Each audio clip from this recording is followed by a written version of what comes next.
Nous sommes maintenant avec Bruno Bonnell, candidat de La République En Marche à Villeurbanne, qui arrive en tête au soir du premier tour. 36%, largement devant Najat Vallaud-Belkacem. Vous commencez à aller voir s'ouvrir un peu les portes de l'Assemblée nationale? Je crois qu'un match se gagne à la fin. Et on a un deuxième tour à faire. Donc fanfaronner ce soir avec des scores significatifs n'a pas de sens si la semaine prochaine on voit un rééquilibrage violent. Donc on va garder beaucoup d'humilité, se rappeler qu'on est surtout porté par une vague nationale, et qu'on a encore beaucoup de travail à faire sur le terrain. On dit souvent, après une présidentielle, que le camp qui a gagné la présidentielle pourrait investir une chèvre et n'importe qui serait élu. Quand vous parlez de la dynamique Macron, vous avez un peu de ça en tête? C'est pas très sympa de me traiter de chèvre, Paul, mais ceci dit, je pense que le pari qui a été fait de présenter des candidats de la société civile, de présenter des candidats qui viennent avec leur bon sens et leur expérience d'ailleurs, va être un pari gagnant, j'espère, pour oxygéner l'Assemblée nationale et revenir vers du pragmatisme et plus du dogmatisme. Et ça, c'est le plus important. Et je pense que la phrase que j'ai le plus entendue sur les marchés pendant cette campagne, c'est « on va lui donner une chance ». Le « lui » n'était pas pour moi, était pour Emmanuel Macron, président de la République. Donc la France a juste joué une certaine cohérence ce soir. Alors vous allez avoir, a priori, selon les projections, un groupe de 400 élus.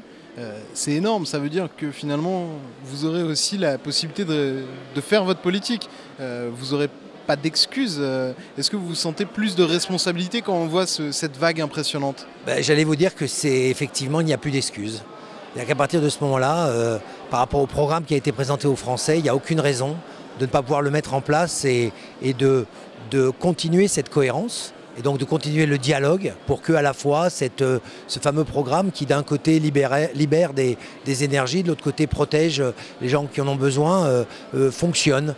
Et démontrer aussi que le socialisme n'a pas l'exclusivité du social, qu'on peut à la fois avoir des programmes ambitieux sur le travail et trouver des solutions à beaucoup de problèmes du quotidien de nos compatriotes. Donc oui, il n'y aura plus d'excuses et finalement c'est la meilleure situation de pouvoir enfin appliquer un programme nouveau.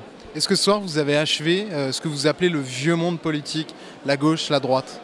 Je pense que personne n'a achevé personne ce soir. Ce qui s'est passé, c'est qu'on assiste à une métamorphose de la politique française. Elle était anciennement sur un axe gauche-droite, avec une espèce de tirette, plus à gauche, plus à droite, à l'extrême gauche, à l'extrême droite. Là, on a changé de référence avec une temporalité qui est: est-ce qu'on veut une France tournée vers le futur, vers l'ambition du futur, ou est-ce qu'on veut une France qui regarde dans le rétroviseur et continue à avoir la nostalgie de son passé? Peut-être qu'au lendemain du deuxième tour, on aura enfin tourné une page, celle du déni de réalité du monde dans lequel nous sommes, et on pourra enfin avoir l'ambition de la conquête de ce nouveau monde. Dernière question, comment vous expliquez que les candidats Macron surperforment dans le Rhône par rapport à la moyenne nationale?